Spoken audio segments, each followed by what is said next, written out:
up, everybody? Welcome back to RacingDudes.com and welcome back to Dudes Who Bet Daily. We're back for another big day of racing and sports, Papa Dude. Let's kick it off with this. I feel like we may see some crazy shit today. Here's why. Thursday night's college football game, a Hail Mary beats West Virginia. Houston, Hail Mary, last play of the game, beats West Virginia. Last night, I go to bed. Colorado's ahead 29-0 at the half. Mm-hmm. I wake up and see Colorado loses in overtime, 46-43, I think it was, or 46, 45, 43, something like that to Stanford. Mm-hmm. What, like, inexplicable thing so far. Exactly. And believe it or not, I stayed up for that. You watched that game, the whole game? No, to clarify it, I did sleep through the third quarter. Okay. I was going to go to bed at halftime, but I went to sleep. Then I wake up and suddenly I think it was like 29-21 or something like that. Mm-hmm. And then I just started watching it, and it was a complete meltdown. Well, actually, they got it to 29-26, and then Colorado scored, and I thought, well, they got them now. But no, it just kept going on and on. And can we put Colorado to bed now? I think Surely. It's time. My God, you can't lose a 29-0 lead to Stanford and continue to get all this hype. Come on. Well, I think most people that follow college football and actually know what's going on put them to bed a long time ago. Yeah, but I still think I was one that thought they could win 5 or 6. Now It's just like I'm not sure. Well, I looked at their schedule. They're going to have to upset a UCLA, an Oregon State. Yeah. They do have 4 of their last 5 at home. And one of them's Arizona, which that is a game they can win.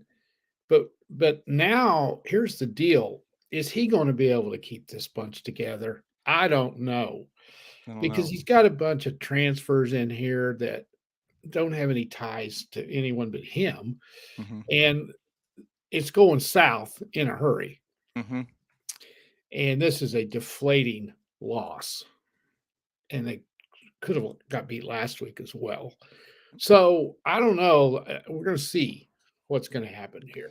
It's going to be interesting to see how that program, well, not the program so much, but how that season kind of gets going or what direction it goes now. Because, I mean, they're just halfway through this thing. They got a lot of games left, like you said. Right. I think if Colorado makes a bowl, it would have been great this year. That would have been considered a great season. Oh, there's no doubt. Big question mark now. Yeah. Yeah, and then he comes out and questions his players' love for football after the game. How about you do some coaching and not blow a 29-0 lead? Come on. Yeah, that was pretty crazy. Like I said, it was like a legit 29-0 lead, and like I said, I had planned to stay up and watch it because it is interesting. To watch him, and I do like to watch his son play quarterback. I think he's fun to watch. And I went to bed. I was just like, there's no reason to stay up. Stanford. They were destroying them. Yeah. They were destroying them like they should. And Stanford, well, I don't know if they're that much better than Stanford, but still, Stanford's terrible. They are terrible. And they were making them look terrible. Yeah. Yeah. And then came up and got knocked in the mouth in the second half. Not a good sign. Not a good sign at all.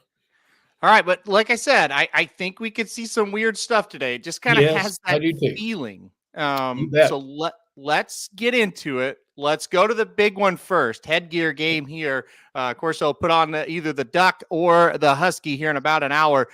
Who's Papa Dude putting on here? Oregon, Washington 3-point favorite. Who you got? I really am torn on this one. I put down 9 games today that I thought were bettable for me. Okay. This was one of them. And the more I got into it, I said, no, I'm staying away from it. He likes the kid from Washington over Oregon. I think Oregon is a better overall team. And I don't know a lot about Washington's coaching staff. I do know Dan Lanning is a pretty good coach. Yeah. I'm going to Oregon to pull off an upset today. I think it's this afternoon, right? I think it starts at 2:30. 2:30 our time. Yeah. 2:30 Central time. Yeah. That game will kick off. I like it. I went Oregon as well in this game. I think they're the more complete team. I kind of think that Washington probably has the better quarterback, better offense, but I think Oregon's going to get the stops, and I think that's going to be the key to this thing. I think they'll get the stops. I think it's going to be a hell of a game. I do too. I would be shocked if this game doesn't come down to the last. Well, Dennis was saying maybe kind of like Oklahoma and Texas last week. That's the kind of game I think we're all expecting today. Yeah. It should be really a great atmosphere and a really good game. It should be a hell of a lot of fun. I'm very much looking forward to that. I'll be honest, a lot of years, not all years, but a lot of years, the Pac-12 games have kind of felt, even the big ones have kind of felt, well, it's a little bit iffy. They're kind of a little bit second level. Yeah. Not this year. I'm pumped for these games coming up in the Pac-12. This is just the beginning. All these teams are going to end up playing each other. It's a great conference, and we'll talk about another Pac-12 game in a minute that I think is going to be pretty good. Too. It's a fantastic conference this year, and it's really ironic they won't have a conference next year. I know it is. It's pretty sad. Shotty chimed in, said a feeling like the Razorbacks somehow beat Alabama type of feeling. I'm not saying that's going to happen. What I'm saying is I think an upset of that kind of nature might happen today. Something where we're like, whoa, we didn't see that coming at all. Yeah, I can't go that far though, Shotty. I don't think it's going to be that one. No, but perhaps something like that. No. All right, let's talk to another pretty evenly matched game here. USC at Notre Dame. Notre Dame 2.5-point favorites. It's weird. Notre Dame certainly needs a bounce back. I mean, this is a season saver. It almost feels like the way this USC thing's going, they really need a statement type of win as well. Who do you got in South Bend tonight? Well, this was one of the 9 I have circled, and I almost put it on my best bets, and I may still on the website. Notre Dame is really reeling, and they've had 3 straight tough matchups, and now here comes number 4. This is a huge rivalry. They're going to play pretty well. I'm going with the best player on the field, and that's Caleb Williams. Yeah. I think USC is going to play great today. I really do. I think they're going to win. I think he's going to do something to win this game. I don't think Notre Dame's got enough offense to beat them. I don't, and I don't think they'll stop them. So, and I think Notre Dame's offense won't score enough. I just don't think they will. I think USC is going to beat them. And again, I'm kind of hoping I am jinxing them. Yeah. But Tony, you may be right. But anytime you've got the best player on the field in a game where the other team is struggling just a little bit, you got to also look, what is Notre Dame's confidence level? I think that's a big key. Go ahead. Yeah, I mean, what is their psyche? What is it? What are they going to come out today? Green, white, and blue uniforms. Is that going to help them today? Didn't help them against Ohio State. All that's just hokey. They're going to have to come out and play a great game, and they're going to have to score points. Because they're not going to stop Caleb Williams all day long. Yeah. I mean, it's a contrast of styles, definitely. It's an odd game to kind of judge because it's like who wins the style battle is going to win the game. Like if this turns into a shootout, Notre Dame's not going to be able to hang. I mean, they're going to have to slow them down. Now, look, it's not impossible. I don't think USC has been just extremely sharp outside of the quarterback, even on offense. Like, they have not. He's made them look exceptionally good on offense. I don't know that they really are. So, but that's what he does, and right, and that's what a great quarterback does. Correct, and that's what makes somebody look like a coach over there that's got a great offensive mind. Right. When you call a play and it doesn't work, but your quarterback makes an unbelievable play and throws a 60-yard pass, the play call was terrible, but he made the play, and suddenly you're over there. What a call. What an offensive coordinator this guy. That's total BS. Yeah. Like I said last week, the last play drive for Oklahoma was not the offensive coordinator. It was Dylan Gabriel and other players making plays. Yeah. And that's what makes you a great coach. And it's you said you kind of said on another, I can't remember what show it was. It's like I would just love to see Lincoln with an average quarterback. I said, you saw him with Spencer Rattler and you saw they weren't very good, So I think his greatest asset is he has done a great job at recruiting quarterback. I mean, he can recruit the big time quarterbacks. Here's another thing, and I don't want to make Dennis mad because I think Louisville's really good. But had Notre Dame played better last week and at Duke, which I didn't see any of that game because we were on the road, but we listened to it some. Mm-hmm. Guys, Duke's not that there. Come on. Notre Dame was lucky to beat Duke. You're going to tell me that they don't have better players than Duke. Yeah. And then, to get just squashed by Louisville last week. I mean, they got out physicaled. To me, and again, this is some of this comes from I really want USC to lose. And so sometimes you don't see that quite as clear when you got that emotional investment. Yeah. If USC loses this game, I think they're average at best. Like to me, a really good, or not even a really good, a good team should go beat Notre Dame today. Well, I think so too. Yeah. I mean, okay, if Oregon was going in there, would Notre Dame be favored? I don't think so. I don't either. Would Washington? Washington may be Notre Dame because they don't really have the name, even though they've been pretty good. Yeah. There's a lot of okay. Let's look at the top 10. Would Michigan be favored over Notre Dame? I think so. Yeah, absolutely. Yes. Yeah. Would Georgia? Yep. Yes. Yep. I mean, Ohio State went in there and beat them, even though they probably shouldn't have, but they did. It's really weird to me that they are favored over USC. It is weird. I really didn't expect that to happen at all. I thought they would be the favorite. I think Oklahoma would be favored if they went to Notre Dame. So, to be honest, maybe. I do. So I just don't think Notre Dame's a complete team, and obviously USC isn't either. Yeah. But these are the kind of games that Oklahoma won when Riley was there. Yeah, no, for sure. Mm-hmm. And I just think they're ready for this game. Now, if Notre Dame wins, I'll be the first guy. I'll be out running in the street, happy.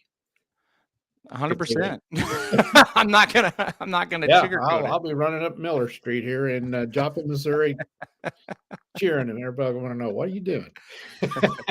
All right. Well, we're both going USC here. We're both going to try to hitch our wagons to Lincoln Riley. So we'll see how it goes. All right, let's move on to the last one here. UCLA at Oregon State. All three of these games that we got on the slate here have a Pac-12 teams in it. This one, of course, an interconference matchup.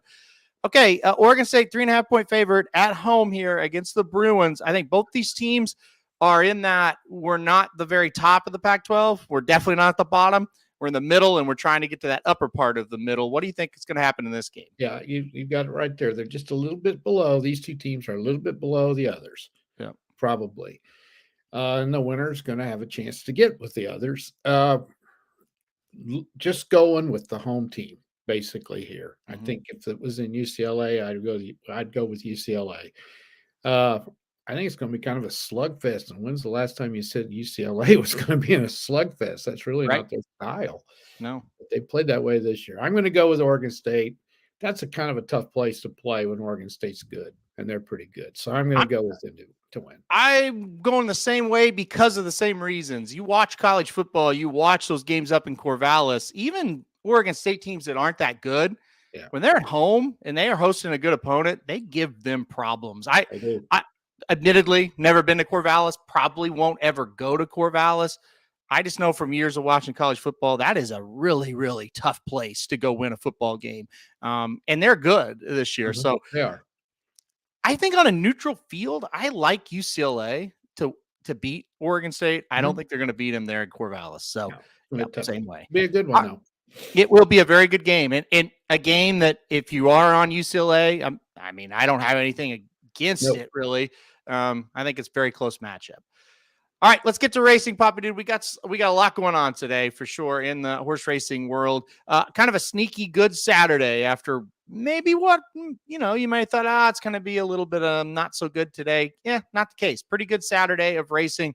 The QE2, the Queen Elizabeth II Challenge Cup is where we're going. Grade 1 event here. It's race 9 on the card at Keeneland. Going a mile and a $600,000, the purse. Before we get going, the 3, the 5, the 9, and the 11 have all scratched out of this race. So we do have some scratches there. It didn't affect anything for me. What about you? Who you like in this race? No, it didn't me either. I think it's a 2-horse race. Do you? I do. Yeah. And I imagine we're on the same 2. Yeah. The 2 and the 4. Yeah. So you got to decide, okay, the 4 has not been running in the United States. Coming over here. It's won 3 in a row. Big time races. Going up against a horse that won by 3 1/4 last time out. And looked good in doing it. So you got to decide which one's the best. I'm going to go with Elusive Princess, number 2, but I would not be surprised if the 4 wins. We went with the same horse. I do like Elusive Princess as well. I concede, though, that, you know what, this 4 could be the goods, could come over and win. Elusive Princess got that race here, and I think that means something, that the horse was able to come here and win. I know that, hey, if the 4 handles the conditions, maybe that's the better horse according to the European form, but Elusive Princess has pretty good European form as well. I was actually there that day at Saratoga when Elusive Princess was able to get the job done. Just awful conditions. I mean, awful conditions at Saratoga, pouring down rain during the race. The horse came way on the outside of the outside part of the rail, and was able to get up and win by 3. Much more normal conditions today. I think that race is going to go a long ways. I like the 2. I like the 4. I think if there's an upsetter, I think the 6 is the kind of the wild card of the race. Look out for Lindy, the 6 horse. I think this horse, another one, came in from overseas, got a race under her belt at Kentucky Downs. If you want to call it a 3-horse race, I think the 6 is interesting as well. But all 3, the 2, the 4, and the 6, have that good European form. And we saw it yesterday at Keeneland. A horse by the name of Bold Axe came over and won the race we talked about yesterday on this show. Really didn't have that good European form. Smoked him anyway. So to me, you gotta disrespect the Euros in this situation. Anybody else you want to talk about before we move on? No, that 12 has ran pretty well at times. The 12 is kind of like our being United States horse in this race, right? Yeah. And it's not going to be on the in the 12th spot because it's going to move up because of all the scratches. So if you're worried about the outside, it doesn't have as far to go. So that's one that could come in there and pull off a surprise. Been running really well, very consistent. Hasn't won since April, but it's been in some big time races and has held its own. So I like the 12 maybe to come in there and upset somebody. Yeah, 12 is an interesting horse. I think if you want to key that horse underneath in some wagers, I like that as well. I'm not sure if the horse can win. I do think based on just what we've seen from her, she will show up. She will run her race. It may be good enough. It may not be good enough. That's kind of where I ended up with her. But yeah, I respect for sure for her. And I don't think you're going to, the odds will probably go down from 10 to 1 because of the scratches. Yeah, with the scratches and your options to go against the 2 and 4 just kind of got a little bit more limited there for sure. Yeah.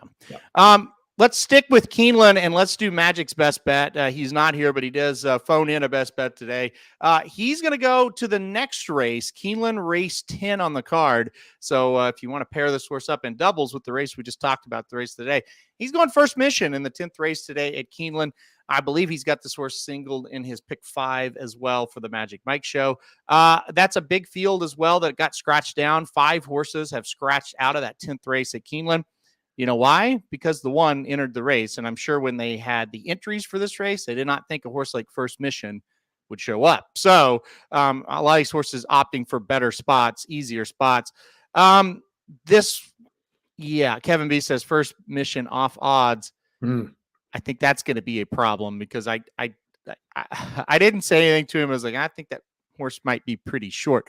But if the horse is 3 to 5, probably worth a play still. That's the lowest I would go is 3 to 5. So First Mission in the 10th at Keeneland. Magic phones it in. So we'll see. And yeah, like Christopher says, that was going to be my last point. You took it right out of my mouth there. Look, all the speed scratched out of this race. So he should go gate to wire from this inside post. I'm sure everybody's going to go nuts after he wins this by 3 or 4 lengths. It's not a great field. Let's see what he does against something better, but it's nice to see him back. I thought that horse was gone for good. So it's good to see him back. All right. This could be another $10 winner for Magic today. Remember that one time he got $10 on it, I think. Meaning he's going to pay $220 to win. Yeah. I don't think it'll go that low.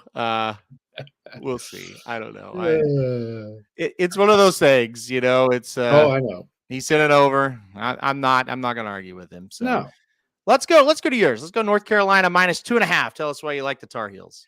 Well, to me, this is a fishy line. It really is. I think they should be favored by more than that. And every time I think that, something bad happens because they're playing Miami tonight, and Miami's coming off not only poor coaching, but they didn't play very well against Georgia Tech the other night. And you've mentioned it several times when we've discussed the coaching. The issue also is, why was it that close a game if they are that good? And so I just don't think they're very good. I'm not a Cristobal fan to begin with. I don't think he's that great a coach. I don't understand why he gets the jobs he gets. I don't either. Go ahead.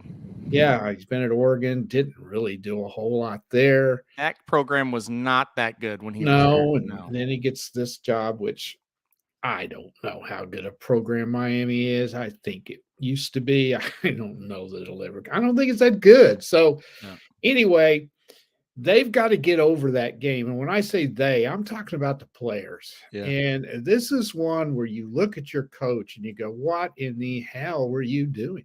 I read somewhere today, and this is the first time I've seen it. Maybe you other guys have, where they were trying to get their running back 100 yards rushing, and that's why they ran the play.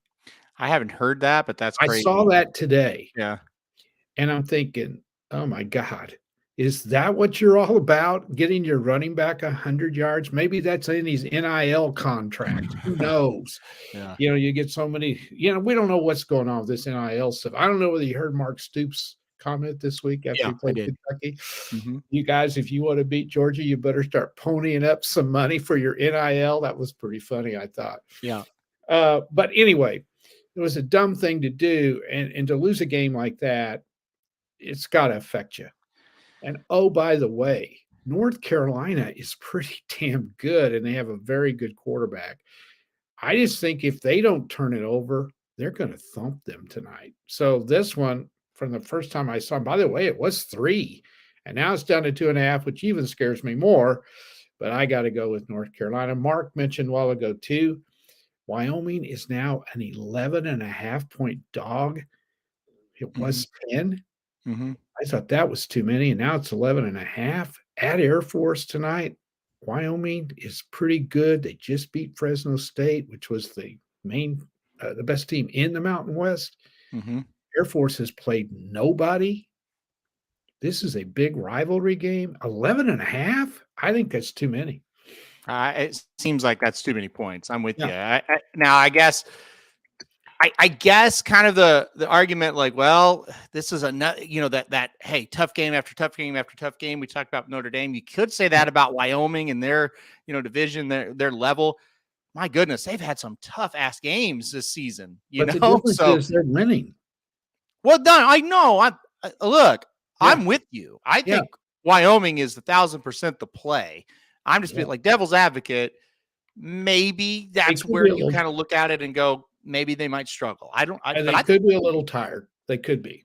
But I mean, I don't want to make it sound like I think it's a great play. I think they'll go out there and I think they can beat them. I mean, I don't see any reason why they can't. Yeah, because I mean, I saw Air Force. You know how many passes they've thrown this year? 20. No. 20 passes in 5 games. And they're 5-0. And they're 5-0, but they've played Cupcake City. They haven't really played anybody. So Wyoming is well coached. Can they handle the option? I don't know. Yep. This line is fishy, Kevin. I think I agree, Kevin. Big thing. It was 3.5, 3, 2.5. logic sits here and tells you, just slapping you in the face, like, this is crazy. Take North Carolina. Yeah.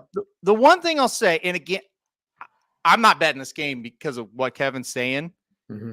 The one thing I will say, we have said that about North Carolina in 2 or 3 games this year, where we've come on and said that line is weird. They should be favored by more than that. They've taken care of business most of the time against the spread. So perhaps they're just a little undervalued, or perhaps, like Kevin says, it's a rat line and we're all going to be in big trouble when we look up tonight and it's 21-0 Miami or something. It wouldn't surprise me, but yes, it would. It would surprise me. It would surprise me, but here's the difference with North Carolina this year. They are playing defense. They really are. Yeah. And hey, they were 8.5 last week. I took them and they killed Syracuse. Yep. Now I know Miami's more talented. Yep. Than Syracuse. Kevin, to kind of sum up, I was looking at the Chiefs and the Broncos, and the over-under was 47 on Thursday night. And logically, I'm like, well, that is going to go way over. Like, the Chiefs are going to score enough to make this thing go over. I started digging into the line history. It opened at 42 or 52 and went to 51. It went to 49.5. It went to 48. And I ended up doing the exact opposite. I said, forget the logic. The line is telling you this game's going to go under. Never at any point was the line, or was that game going over, right? I mean, and so I was talking with a buddy of mine, and I said, it's becoming, when you follow this, like we do, and like my buddy does religiously, he bets only sports, you get to where you don't really handicap these games. You handicap the lines and the line movement and where those lines go. You just you go where it's telling you, hey, this is crazy. We're trying to bait people into a situation. So it's not an exact science. Wouldn't be surprised if you get this one. It does have line written all over it. Yeah. So it does. It does. So, I mean, you got to ask yourself why. And again, I'm not being critical at all of the pick, because logically that is the pick for sure. For sure, that is the pick. But the line is scary. It's weird. Yeah. Yeah. And another thing, when's the last time Miami went on the road and won a big game? Yep, I know. It's just, it doesn't make sense to me. And, I think last week you kind of rode some lines that were weird. Like the Oklahoma State game, that line was kind of weird, and you took the weirdness and it won. The Bears, you took the weirdness and it won. So I think you know this as well. It's sometimes you do see that and you go, okay, I'll bite. I'll do what they're trying, the opposite of what they're trying to get me to do here. I guess I'm stupid and think, well, Vegas makes a mistake every once in a while. Well, and I think the biggest thing is when you see one like this, it's just it's hard, right? It is really hard to not take it, because Rodney makes a good point on the Louisville game. Yeah, it's awful. So I think everybody's thinking Louisville's going to be flat. I had another buddy that doesn't bet text me last night. Because we were in a group chat talking about betting. We were talking about the Colorado game, funnily enough, before we all went to bed. And he said he was just looking at lines. He's like, somebody try to explain to me why Louisville is only a 7-point favorite.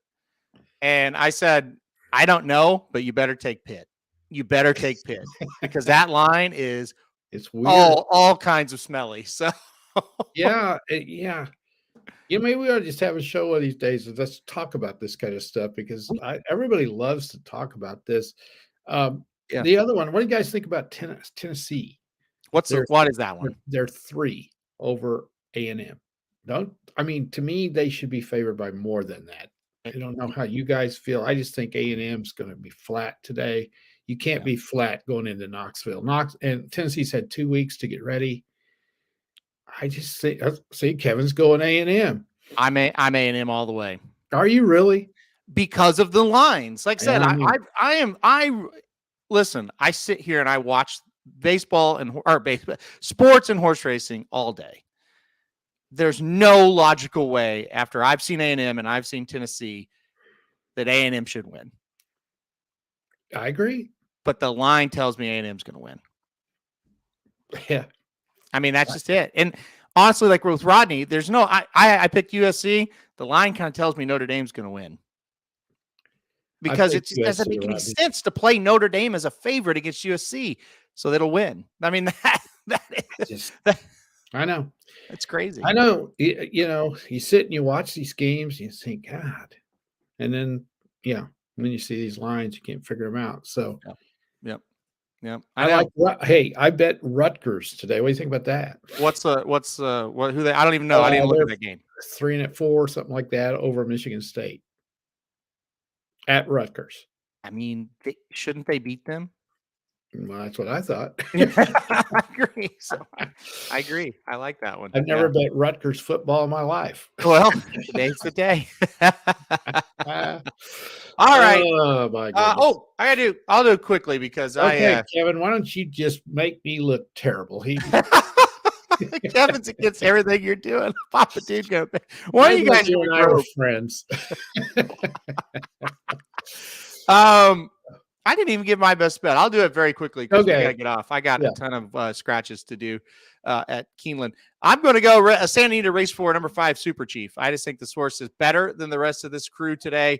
I think sits a nice stalking pace outside of the 4-horse and then takes over. Jockey upgrade today, jockey upgrade today as well, getting Hernandez aboard. I think that is a big time upgrade. So I'm going to go the number 5 Super Chief in the 4th race today at Santa Anita. All right, let's get to, is that it? Yes, that's it. Let's get to the best bets and get out of here. Good conversation today for sure, because it's great. I think the one thing, once we started doing this full time and actually covered it, which has been 3 years now, after about 2-3 months of this, you start to realize you better start paying attention to the line movements and where the money's going, more so than I think this team's better than this team. It's just weird. So anyway, we'll keep talking about that as we go. I just can't do that. What's that? I just can't do that. Well, I know. Listen, you have success sometimes, but I think not to just keep going and going on here, but I think oddly enough, and I want to know if you agree with this. Baseball is kind of your best betting sport for you. Yes, because I bet soft favorites as they come in. But you found a groove with those minus 130s, minus 150s. Yeah, until the playoffs came along. Well, that's different. It's been crazy. But yeah, you found a groove in baseball that is beyond what anybody on the channel has found, in my opinion. And baseball was my best. And then but it on and on and on every week after week after week, it's profits. And I'm like, he's found a groove that really, and throw even Somich in there. I don't think he's found a groove like that in one sport. It was pretty impressive. So anyway, but yeah, it is over because the postseason's bonkers. But all right, best bets today. Santa Anita Race 4 for me. I'm going to go number 5, Super Chief. Magic's going Keeneland Race 10, number 1, First Mission. That was for Shoddy. And then Papa Dude is going North Carolina minus 2.5 to round us out today. So yesterday we went 0-3, and sometimes I'll come on the show and say, well, I got everything but the best bet for the show. I had no opinion all day that was right. Every opinion I had yesterday was wrong.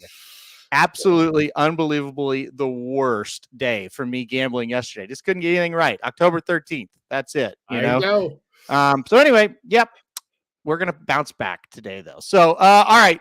2-4 for the week, down 207, down $81 for the year now. We're going to go 3-0 today, and we're going to get it back. All right, guys, thanks everybody for watching, and we will see you right back here tomorrow.